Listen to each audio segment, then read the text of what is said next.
Welcome back to CUTV News Center. I'm Allison Steinheiser with your sports report.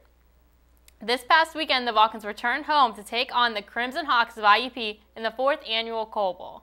The number 6th ranked Vulcans and the number 14th ranked Crimson Hawks were both looking to keep their undefeated record at Adamson Stadium. Let's take a look at the highlights. It was a close game going into the 4th quarter where the Vulcans had a 17-10 lead, but that didn't last long as Harvey Tuck had this 3-yard run into the end zone to tie the game up at 17, and the Crimson Hawks would not be done there. Mike Box came into the game, and this 8-yard pass to Brewer gives the Crimson Hawks their first lead of the game, 24-17. The Vulcans then are driving downfield, and here, this 80-yard bomb from Peter Lollick to Nadir Brown puts them on the board as Brown walks into the end zone and pulls them within 1. 24-23 is the score as Cody Nuzzo is going for this extra point, and it is wide. So the Vulcans are going to have to recover an onside kick with only 52 seconds left to go in the game. This onside kick is good, and it's going to take a crazy bounce, hit off of one of the Crimson Hawks, and the Vulcans are going to recover it. So this pass here from Peter Lollick to Trey Johnson is a 20-yard pass and is going to set up for a Cody Nuzzo field goal. It's a 30-yard field goal, and they are down by 1, so he has to hit this to win the game with only 3 seconds on the clock. Nuzzo's kick is up, and that one is good, so the Vulcans take their 4th Coal Bowl as Cody Nuzzo, a sweet redemption, 26-24 over the Crimson Hawks. Peter Lollick, one of the best games ever for a California Vulcan, 2nd best all-time for a single quarterback, 3rd best all-time in all of the games. On Tuesday night, the men's soccer team hosted the Pitt Johnstown Mountain Cats in a non-conference matchup at Phillipsburg Soccer Complex. Let's take a look at those highlights.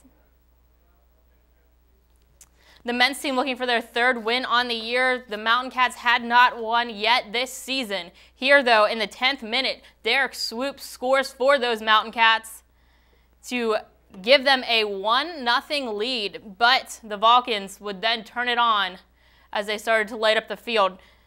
Redshirt freshman Jeffrey Kai scores there to tie the game up at 1, and he would not be done as he had a very strong game for the Vulcans.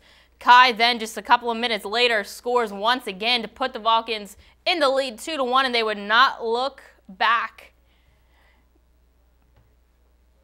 from that. Going to the 2nd quarter now, this corner kick from Kai is going to result in the header goal from Billy Wilson, 3-1 for the Vulcans in the 63rd minute. And then after putting another one on the board in the 70th minute, Chris Moeller getting the 5th goal on the board for the Vulcans, and that would be your final score, 5-1. The California Vulcans win. Kai had 2 goals and an assist. Moeller also had a goal and an assist. Of the 19 NCAA sports at Cal U, the men's soccer team has been one of the most consistent performers. CUTV reporter Creighton Rabs has more. Following a 12-win season, which saw them advance into the NCAA playoffs last year, optimism is high for the Cal U men's soccer team in 2012. CUTV News Center caught up with men's soccer coach Dennis Lasky earlier this week for his outlook on the ongoing season. Top returning players are, our captains, Nemvis Karuna and Chris Moeller. We lost, a couple quality players in the back, but they've kind of solidified us there. The new players, Jeffrey Kai is a redshirt sophomore. He's made an immediate impact as our center midfielder. With 6 teams receiving first-place votes in the preseason coaches poll, the PSAC is wide open this season. I'd say the last 10 years, anybody on any given day is going to win the game. And even with us, we've struggled scoring some goals. I know they picked us, I think, maybe to finish 3rd. I don't really pay a whole lot of mind to those things, but we can beat anybody, and anybody can beat us. And you can see the Vulcans right here on CUTV tonight at 8:30 as they take on Pitt Johnstown. And for the rest of the season schedule, Visit the men's soccer page at calvulcans.com. For CUTV News Center, I'm Creighton Rabs. So guys, one of the hot topics, not only around sports, but every news station's been talking about the replacement referees in the NFL. They finally have the real referees back on the field. There has been so many jokes online that I've seen in even if you didn't see the game, you can still see any bad calls that they called online.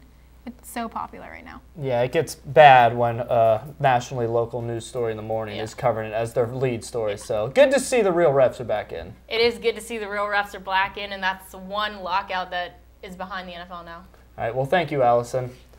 And finally, how often have you misplaced your TV remote? You know you're not crazy. You're sure you left it right on the table, but when you get home, no remote.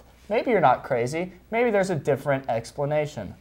Well, in this home, they finally became tired of disappearing remotes. They decided to catch the culprit on camera, and this is the outcome. Their pet ferret, who takes the remote, takes it to his own personal drawer, and makes it a home. Miriam, isn't that something? Isn't that something, Miriam? That's impressive. I have to admit, that's pretty impressive. So he makes his way into his own drawer. That is something. That is really something. Pets are smart. They really are.